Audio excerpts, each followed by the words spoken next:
صباح الخير، عاملين ايه؟ النهارده هتعيشوا معايا يوم كامل بالجلابيه.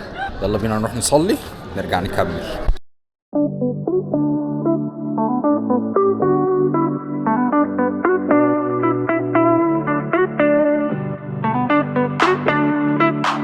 وتنم عن تسننك وتمسكك بسنة النبي عليه الصلاة والسلام. عليه الصلاة والسلام. لا تمد قدميك أمام والديك وأمك. يوم الدين إياك نعبد وإياك نستعين. وعليكم ورحمة الله. السلام عليكم ورحمة الله.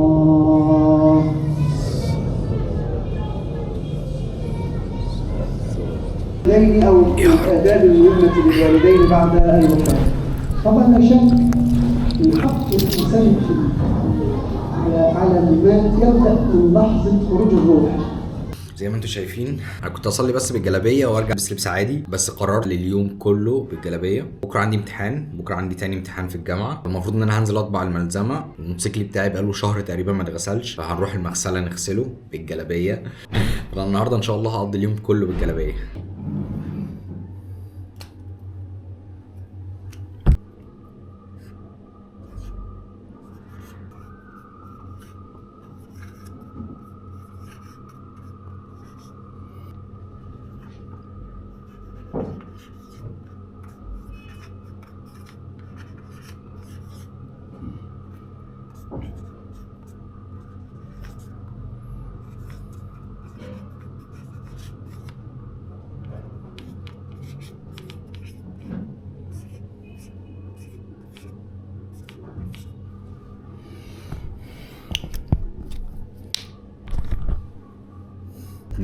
الساعة 2 بالظبط صليت الظهر الحمد لله.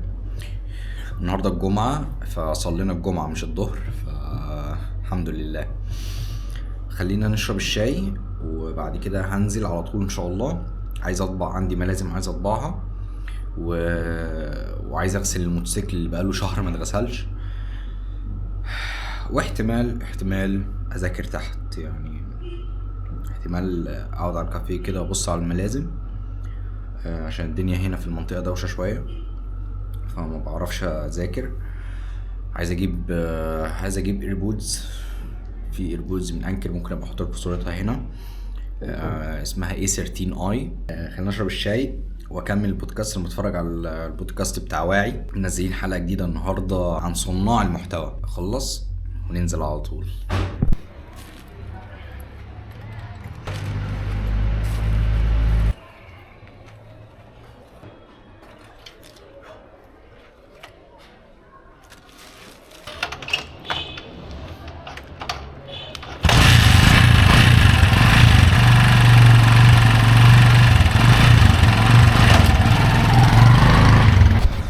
يلا بينا.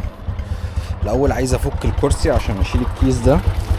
انا غسلت في مغسله كده فهم حطوا لي الكيس ده يعني كي يحافظ على الكرسي شويه ودعايه ليهم، بس هو القطط في الجراج بتخربش فيه، قطعته خالص.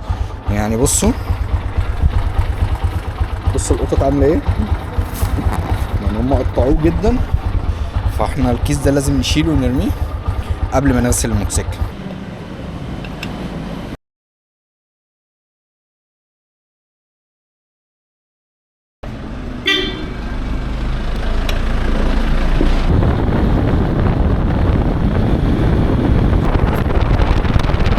مع المغسله بتاعتي انا اتعودت ان انا اغسل عندهم، فانا بقى لي شهر كل شويه اروح الاقي في عربيتين، اقل حاجه عربيتين ما شاء الله يعني ربنا يسندهم. فيقول لي نص ساعه وانا ببقى لسه مخلص شغل، فلا مش هقعد ساعه في الشارع. الاسبوع اللي بعده فانا قلت اجي لهم النهارده يمكن الدنيا رايقه النهارده. رحت النهارده لقيت ما شاء الله في 4 عربيات واقفين، اضطريت ان انا اشوف مغسله تانية. فضلت اسال لقيت في مغسله تانية اهو، بس انا لسه قدامي عربيه، دي العربيه اللي بتتغسل وانا بعدها على طول. وقال لي ربع ساعه، فانا هقف بقى قدام المحل. في محل تاني هنا بتاع اكسسوارات ريس وكده، فانا ممكن اساله على الجدون المسطره، لان انا عايز اغير الجدون ده، عايز اشيل الجدون ده واركب جدون مسطره، فممكن اساله عليه. كنت بتفرج على بودكاست امبارح، ممكن احط لكم صورته هنا، عشان انا ماسك حاجات كتير بس في ايدي. ممكن احط لكم صورته هنا واحط لكم اللينك بتاعه في البايو تحت. كان الدكتور فيه كان بيتكلم في ان اغلب مشاكل الناس اللي بسببها بيروحوا لعيادات الدكاتره النفسيه هو ترتيبهم الغلط لله انا الاخر. يعني انت لازم تحط ربنا الله في اول القايمه، في اول قدام عينيك، في اول حاجه، بعد كده انت نفسك، بعد كده الاخر، بعد كده الناس بقى. فهي لازم تبقى الله انا الاخر، ما ينفعش يبقى بترتيب تاني.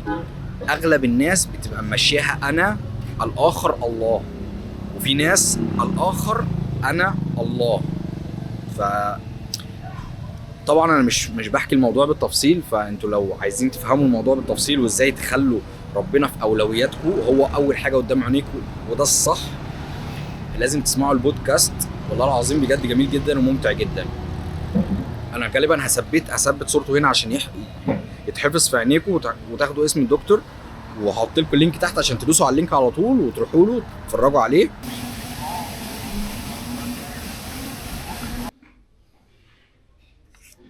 بطبع الملازم طبعا، بطبع الملازم ونروح.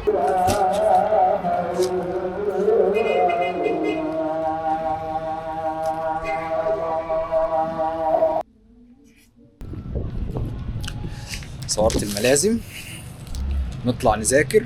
وانا بصور يومي بالجلابيه، فالمفروض ان انا اجيب رد فعل الناس وكده. ما صورتش حاجه، ما حدش كان رد فعله غريب يعني او وحش او كده. بس في ناس تقول لك لا الجلابيه لا، وايه ده، وازاي تطلع بالجلابيه، وازاي تروح مش عارف ايه بالجلابيه. فلا، مفيش الكلام ده. الساعه دلوقتي اصلا 6، عندنا ماده القانون البحري والجوي.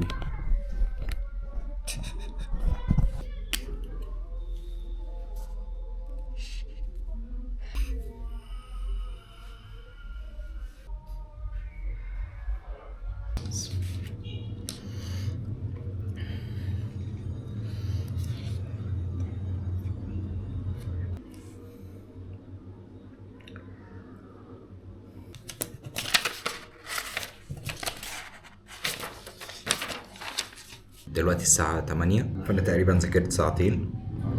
وأصلا لقيت قناة على اليوتيوب بتشرح ده اللي عليا بكرة، قانون الجوي والبحري، بس أنا عمال أتوب بس، فهفصل شوية وأرجع أكمل.